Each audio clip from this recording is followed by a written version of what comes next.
Sayaji sir, Mahesh sir, तुमच्या दोघांबरोबरही हा round खेळला जाणार आहे. सयाजी सर, आधी तुमच्याबरोबर प्रश्न जे काही असतील त्याची उत्तरं रॅपिड द्यायची आणि ती फायर असेल त्याच्यामध्ये तर आम्हाला अजूनच आवडेल. हां, तुमचं आवडतं पर्यटन स्थळ सातारा की चेन्नई?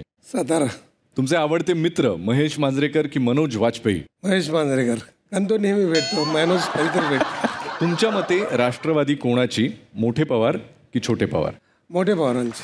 सयाजी सर, तुम्ही आमदार आणि मंत्री झालात तर तुम्हाला कुठलं मंत्रीपद आवडेल, वनमंत्री की सांस्कृतिक मंत्री? वनमंत्री. 100%. तुमची आवडती भूमिका, शूलमधील बच्चू यादव की सखाराम बाइंडर? बच्चू यादव. क्या बात आहे, वा वा. लास्ट प्रश्न तुमच्यासाठी, कोणत्या भूमिका करायला तुम्हाला जास्त मजा येते, जास्त आवडतं, विनोदी भूमिका की खल भूमिका? मला चांगल्या डिरेक्टर बरोबर काम करायला आवडतं. सुपर्ब. सयाजी सरांसाठी एकदा जोरदार टाळ्या. उत्तरं रॅपिड होती आणि प्रत्येक उत्तरामध्ये फायर होतं. महेश सर, तुमच्यासाठी Jagannath Gangaram Pednekar jewellers rapid fire round. सगळ्यात आवडतं माध्यम, मराठी चित्रपट की मराठी नाटक? नाही, म्हणजे हा डिफिकल्ट क्वेश्चन आहे. प्रश्न टाळते नाहीये, पण ऍक्च्युली इट इज दोन्ही माध्यमाला तितकीच आवडीची आहेत. म्हणजे एखाद्या आईला मी नाही कुठल्या दोन मुलांपैकी कुठलं मुलं आवडतं नाही सांगू. Correct correct. आवडते कलाकार, सचिन खेडेकर की नाना पाटेकर? सचिन खेडेकर. आवडता जवळचा मित्र, राज ठाकरे की सलमान खान? राज ठाकरे.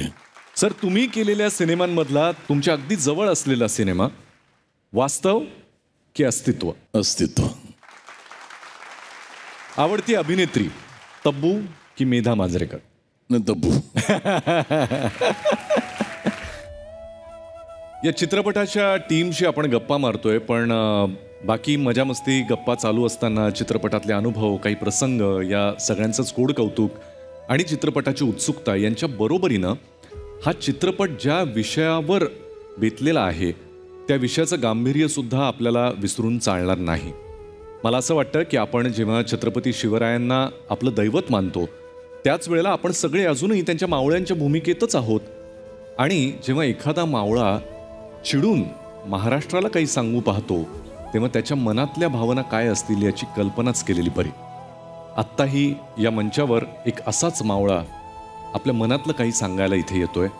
आपण जोरदार टाळ्यांनी त्याचं कौतुक करूया, त्याचं स्वागत करूया.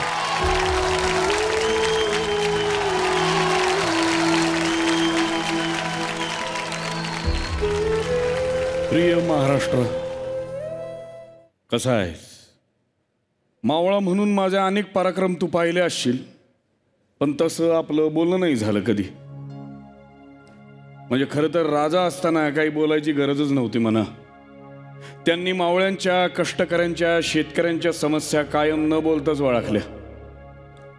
आजचं शेतीचं धोरण हे व्यापारी प्रधान आहे, पण महाराजांच्या काळात व्यापारी धोरण शेती प्रधान होतं. आता माझंच उदाहरण घे ना. आम्ही अल्पभूधारक, शेतीमधून पाहिजे तसं उत्पन्न नाही, त्यात घरात खाणारी तोंड 5. अशा काळात महाराजांनी मला स्वराज्यात मावळा म्हणून रुजवून घेतलं. आम्ही मावळे झालो ते स्वराज्य स्वप्नपूर्तीसाठी, पण महाराजांना पक्क माहिती होतं महाराजांना की स्वप्नपूर्तीनं नुसतं पोट भरत नाही.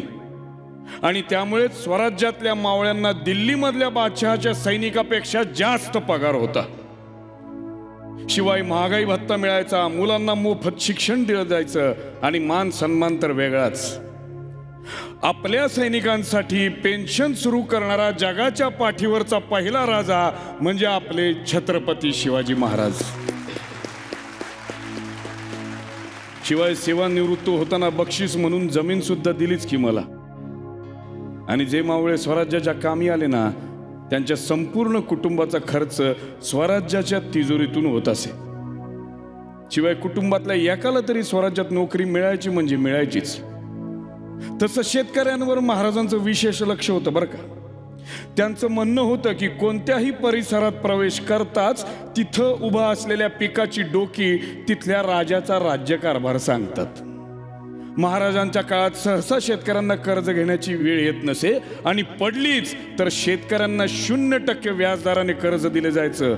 स्वराज्याचा जास्तीत जास्त पैसा हा सिंचनावर खर्च केला जायचा. शेतीला पाणी मिळालं तर स्वराज्याला समृद्धी मिळेल हा महाराजांचा विश्वास होता. महाराष्ट्र, मला सांग, त्यांच्या काळात अतिवृष्टी नव्हती का रे? त्यांच्या काळात दुष्काळ नव्हता का? स्वराज्यात सुद्धा पिकावर रोग पडायचा, पण एका सुद्धा शेतकऱ्याने आत्महत्या केल्याची आज तागायत नोंद नाही. का करेल शेतकरी आत्महत्या? अरे 1676 सालचा दुष्काळ आठवतो का तुला? महाराजांनी आमच्या तुकडीला सूचना दिली होती, गावोगावी जा, ज्या शेतकऱ्यांची बैलजोडी गेली त्यांना बैलजोडी जा, ज्यांच्या घरात खाण्यापिण्याची आबाळ आहे त्यांना खंडी 2 खंडी धान्य द्या, ज्यांनी कोणी शेतीसाठी कर्ज घेतलंय त्याला कर्जमाफी करा, आणि जो स्वेच्छेने कर्ज फेडायला तयार आहे त्याच्याकडून फक्त मुद्दल घ्या, व्याज नाही. शिवाय त्यांच्या मालावर कुठलाच कर लावू नका. महाराजांनी हे सगळं केलं आणि विशेष म्हणजे कुठलीही जाहिरातबाजी न करता, कुठलाही बॅनर न लावता. तुला आठवतं का आम्ही सुरत लुटली होती? आणि आता महाराजांनी स्वराज्यात आरमार आणलं, कारखाने उभे केले, आणि आज आपल्या हक्काचे कारखाने, तरुणांच्या नोकऱ्या पळवल्या जात आहेत आणि कुणाला काहीच कसं वाटत नाही रे. स्वराज्यात निर्माण होणाऱ्या मिठाला बाहेरच्या मिठाची स्पर्धा नको म्हणून महाराजांनी पोर्तुगीजांच्या मिठाला तिप्पट कर लावून स्वराज्यात ते मीठ आणू दिलं नाही. आणि आत्ताचे लोक मोठे मोठे शॉपिंग मॉल मार्टमध्ये गर्दी करतात, स्थानिक दुकानदारांना मारतात आणि परप्रांतीय धनिकांच्या तिजोऱ्या भरतात. का आणि कशासाठी चाललंय हे सगळं? फक्त सत्ता मिळावी आणि मलिदा खाता यावं म्हणून? अरे लाजा वाटल्या पाहिजेत. हा महाराष्ट्र तुम्हाला चालवायला दिलाय, खायला नाही. बोटावर मोजण्या एवढे तरी राजकीय लोक असतील का ज्यांच्याकडे कोट्यावधीची प्रॉपर्टी नाही? अरे किती पुढारी आहेत ज्याच्याकडे इमानदार म्हणून बघता येईल?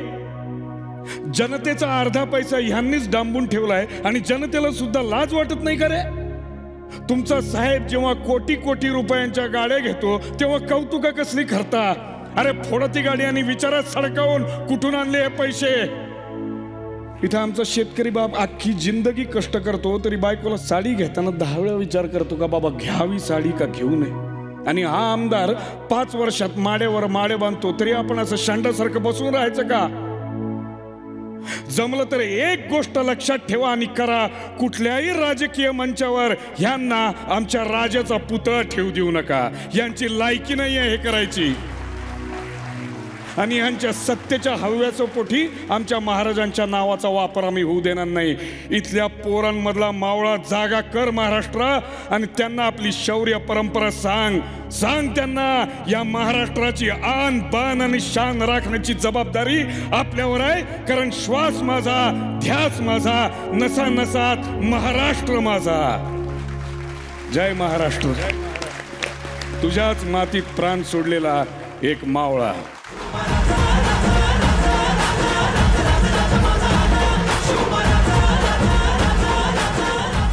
प्रियदर्शन जाधवने आता हे जे महाराष्ट्राला मावळ्यानं लिहिलेलं पत्र वाचून दाखवलं, त्याचे शब्द आहेत योगेश शिरसाट याचे. योगेशसाठी पण एकदा जोरदार टाळ्या झाल्या पाहिजेत.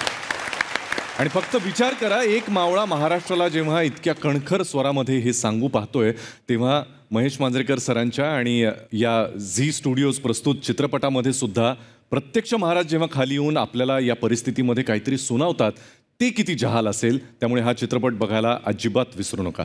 Thank you so much Priyadarshan. धन्यवाद.